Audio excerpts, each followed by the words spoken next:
Salam kerahiman. Hari ini tanggal 22 September.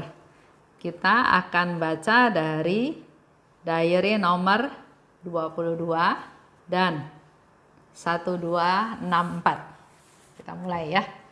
Dalam nama Bapa dan Putra dan Roh Kudus. Amin. Bapa kami yang ada di surga, dimuliakanlah namamu. Datanglah kerajaanmu, jadilah kehendakmu di atas bumi seperti di dalam surga.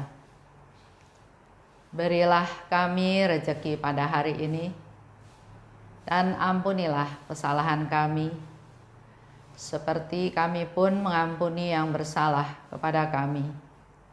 Dan janganlah masukkan kami ke dalam pencobaan, tetapi bebaskanlah kami dari yang jahat. Amin. Dalam nama Bapa dan Putra dan Roh Kudus. Amin. Nomor 22. Ini hanya sedikit pengulangan aja supaya kita ingat bahwa di nomor 22 itu adalah bicara tentang Suster Faustina sharing pada waktu aku mengenakan busana biarawati. Itu terjadi pada tanggal 30 April 1926. Dia waktu dikenakan busana itu dia pingsan ya.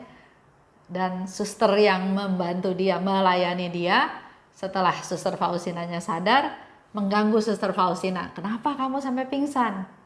Kamu susah ya ninggalin kehidupan duniawi ya.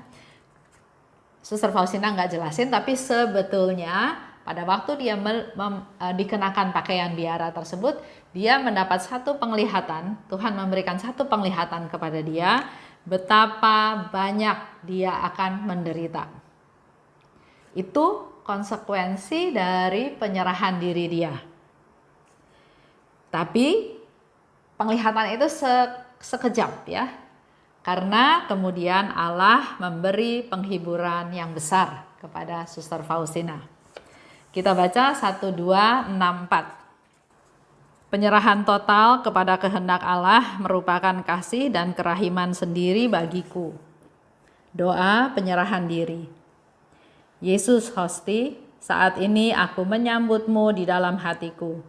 Lewat kesatuan denganmu ini, aku mempersembahkan diri kepada Bapa Surgawi sebagai hosti kurban, sambil menyerahkan diriku sepenuhnya dan seutuhnya kepada kehendak Allahku yang Maha Rahim dan Kudus. Mulai hari ini, ya Tuhan, makananku adalah kehendak-Mu. Ambillah diriku sepenuhnya, perlakukan aku seturut kehendak-Mu. Apapun yang Kau berikan padaku lewat tangan kebapaan-Mu, akan kuterima dengan semangat penyerahan diri, damai dan sukacita. Aku tidak takut akan suatu pun, tidak peduli ke arah mana Engkau menuntun aku. Dengan pertolongan rahmat-Mu, aku akan melaksanakan segala sesuatu yang Engkau minta dariku. Aku tidak lagi takut akan ilham-ilham-Mu. Aku pun tidak akan bertanya-tanya dengan cemas untuk mengetahui kemana ilham-ilham itu akan menuntun aku. Bimbinglah aku, oh Allah, meniti jalan manapun yang Engkau sukai. Aku telah menaruh segenap pengharapanku pada kehendak-Mu yang bagiku merupakan kasih dan kerahiman sendiri. Apabila Engkau minta aku tetap tinggal di biara ini, aku akan tinggal. Apabila Engkau minta aku mulai berkarya, aku akan melakukannya. Apabila Engkau akan membiarkan aku dalam ketidakpastian sehubungan dengan karya ini sampai aku meninggal, terpujilah Engkau. Apabila Engkau menetapkan aku harus mati di saat menurut perkiraan manusia, hidupku tampak sangat diperlukan, terpujilah Engkau. Kalau Engkau mau memanggil aku di masa mudaku, terpujilah Engkau. Kalau Engkau membiarkan aku hidup sampai usia tua yang matang, terpujilah Engkau.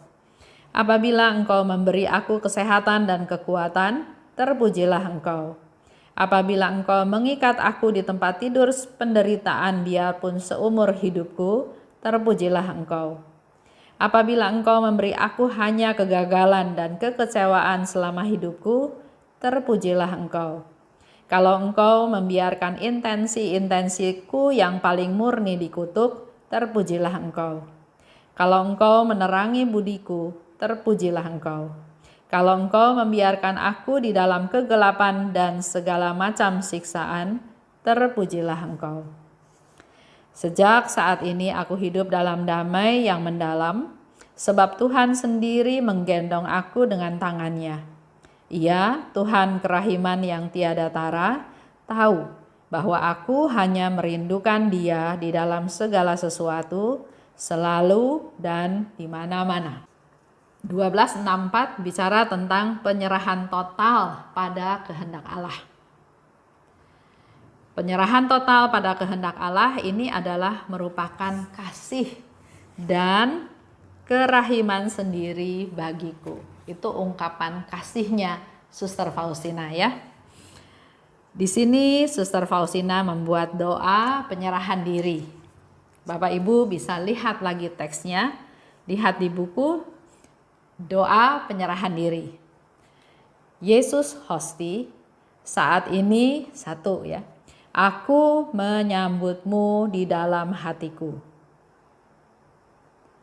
Lewat kesatuan denganmu ini, 2, aku mempersembahkan diri kepada Bapa Surgawi sebagai hosti kurban. 3, menyerahkan diri sepenuhnya dan seutuhnya pada kehendak Allah. 4, mulai hari ini, makananku adalah kehendak-Mu. 5, ambillah diriku sepenuhnya, perlakukan aku seturut kehendak-Mu.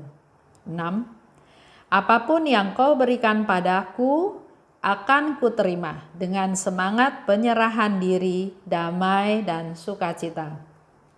7, dengan pertolongan rahmat-Mu, aku akan melaksanakan segala sesuatu yang Engkau minta dariku. 8, aku tidak lagi takut akan ilham-ilham-Mu dan tidak akan bertanya dengan cemas untuk mengetahui kemana ilham-ilham itu akan menuntun aku. 9, bimbinglah aku meniti jalan manapun yang Engkau sukai. 10, aku telah menaruh segenap pengharapanku pada kehendak-Mu. Doa penyerahannya Suster Faustina ya, kita bisa baca diulang, kita juga bisa belajar. Itulah salah satu contoh doa penyerahan. Lebih lanjut, Suster Faustina katakan, minta aku tetap tinggal, aku akan tinggal. Minta aku berkarya, aku akan lakukan, akan laksanakan. Dan segala hal yang dia alami, dia selalu katakan, terpujilah Engkau. Ya, contohnya di buku ini, dengan segala ketidakpastian, kita kan bingung, contoh ya dalam masa COVID sekarang, bingung sampai kapan? Sampai kapan saya harus seperti ini? Sampai kapan saya tidak punya penghasilan? Sampai kapan saya bisa berkarya kembali? Sampai kapan saya bekerja kembali? Bagaimana masa depan hidup keluarga saya? Semuanya penuh ketidakpastian. Sebagian orang bilang, tunggu vaksin. Ya, setuju ya. Kalau sudah ada vaksin, seperti kita sakit flu. Kita memperoleh vaksin, maka kita punya imun terhadap penyakit tersebut. Tapi, kapan vaksin itu ada? Sementara cerita yang kita dengar, terjadi mutasi, terjadi dampak yang lebih berat. Dan makin lama, dari mulai kita dengar orang-orang yang kena COVID, orang yang meninggal, orang yang gak kita kenal, sekarang makin lama sepertinya makin mendekati. Makin mendekati lingkungan kita, mulai dengan orang yang kita kenal, juga orang saudara kita juga tahu dia sehat, kuat, muda, tapi kok bisa kena? Ya, jadi ada ketidakpastian. Tapi hari ini Suster Faustina mengajar kita semua, katakan terpujilah Engkau. Terima penyerahan diri.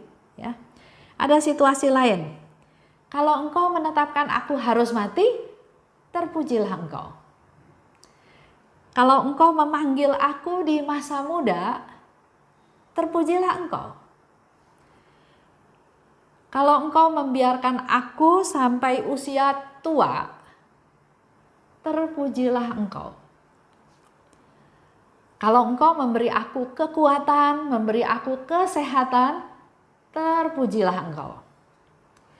Kalau engkau mengikat aku di ranjang, di tempat tidur seumur hidup, karena menderita sakit, karena lumpuh, karena enggak berdaya, karena sakit yang enggak sembuh-sembuh, Suster Faustina juga katakan, terpujilah engkau. Ya, saya baru dengar satu cerita. Ada seorang ibu sudah tua, karena dia jatuh, terbentur, sehingga korneanya terlepas ya. Dan pada waktu itu, kalau didiemin, lama-lama dia akan buta. Si ibu ini nggak terima. Dia ngebayangin kalau nanti saya buta, bagaimana? Saya nggak bisa ini, saya nggak bisa itu. Banyak kekhawatiran yang dia alami dan dia bilang, saya nggak terima. Kenapa saya hanya karena jatuh harus menderita buta? Sementara anaknya, mantunya berusaha mencari donor mata untuk supaya bisa dioperasi untuk mengganti mata mamahnya yang bisa buta tersebut. Nah, di dalam proses tersebut sampai ke satu titik dia bisa mengambil satu kesimpulan bahwa kenapa saya harus berontak dengan sesuatu yang ada di luar kemampuan saya? Kalau ternyata saya nantinya juga harus buta, ya sudah. Saya harus bisa menerima. Karena saya juga sudah tua, karena memang sudah seperti itu seharusnya, yang saya harus lakukan adalah bagaimana saya menerima situasi ini dan saya tetap menjalani hidup. Saya enggak mau menyusahkan anak mantu saya lagi dengan melihat saya yang uring-uringan, kan jadi khawatir dengan biaya operasi yang mahal, anak mantunya juga harus cari uang yang banyak, belum tentu berhasil, dan juga siapa yang mau kasih mata ke saya ya. Si ibu itu bilang begitu. Jadi situasi yang dihadapi tetap sama. Suatu hari dia akan buta. Tapi pikiran ini sangat besar pengaruhnya bagaimana kita menyikapi hidup. Jadi buat Bapak Ibu atau tadi Suster Faustina bilang, kalau engkau mengikat aku di tempat tidur seumur hidup, lumpuh, sakit, nggak bisa apa-apa lagi, tetap yang keluar dari mulutnya Suster Faustina itu bukan keluhan, bukan ngomel, bukan marah, tapi terpujilah engkau. Kalau Tuhan hanya memberi kegagalan dan kekecewaan, apa yang kita lakukan biasanya? Marah ya. Tuhan, kok gagal lagi Tuhan? Saya berbuat baik, kok saya dikecewakan? Saya sudah bantu banyak, tapi bukan terima kasih, malah saya diomongin di belakang. Suster Faustina katakan, walaupun Tuhan memberi kegagalan dan kekecewaan, terpujilah Tuhan. Kalau Tuhan membiarkan intensi-intensiku juga dikutuk, juga terpujilah engkau. Tuhan memberi terang kepada budiku, terpujilah engkau. Tuhan membiarkan aku dalam kegelapan dan segala siksaan, terpujilah engkau. Nah, dalam hal ini mari Bapak Ibu kita belajar dari Suster Faustina. Dalam segala situasi kita selalu mengucapkan ucapan syukur. Terpujilah engkau Tuhan. Itu penyerahan diri yang total kepada Tuhan. Sejak saat ini dikatakan oleh Suster Faustina, aku hidup dalam damai. Karena apa yang dialami dia terima, dan dia memuji Tuhan, terpujilah engkau, terpujilah engkau. Jadi dia merasakan damai apapun yang dia alami. Karena dikatakan di sini, sebab Tuhan sendiri menggendong aku dengan tangannya. Kalau kita sudah berserah pada Tuhan, ini saya Tuhan. Terus apa yang kita khawatirkan lagi? Seperti Suster Faustina katakan, aku merasa damai karena Tuhan menggendong aku dengan tangannya. Tuhan kerahiman yang tiada tara tahu bahwa aku hanya merindukan Dia. Di dalam segala sesuatu, selalu dan di mana-mana. Itu sharing Suster Faustina hari ini. Kita mendapat banyak ya. Contoh doa penyerahan diri, belajar bersyukur, memuji Tuhan, terpujilah engkau, menyerahkan semuanya kepada Tuhan. Kita tutup ya dengan doa. Dalam nama Bapa dan Putra dan Roh Kudus, amin. Allah Bapa yang maha baik, sungguh kami berterima kasih atas segala rahmat yang Kau curahkan kepada kami, khususnya kami semua Tuhan yang sedang hidup dalam masa COVID seperti sekarang ini. Penuh dengan ketidakpastian, dengan kekhawatiran, dengan banyak hal. Tapi hari ini melalui Suster Faustina kami belajar banyak. Pertama, dia mengajarkan kami bagaimana berdoa, melakukan doa penyerahan diri kepadamu. Biarlah kami juga bisa belajar untuk bisa menyerahkan diri kepadamu. Dan juga Suster Faustina sungguh luar biasa dari segala pengalamannya. Dia mengajar kami untuk selalu memuji Engkau Tuhan. Terpujilah Engkau, terpujilah Engkau, terpujilah Engkau untuk segala situasi yang kami alami. Dan kami juga mau merasakan damai yang berasal daripadamu Tuhan. Engkau menggendong kami semua ada di dalam tangan pemeliharaanmu. Kami percayakan hidup kami, hidup keluarga kami, masa depan kami hanya ke dalam pemeliharaanmu saja. Terima kasih Tuhan. Dalam nama Yesus kami berdoa dan bersyukur. Amin. Dalam nama Bapa dan Putra dan Roh Kudus. Amin. Salam kerahiman.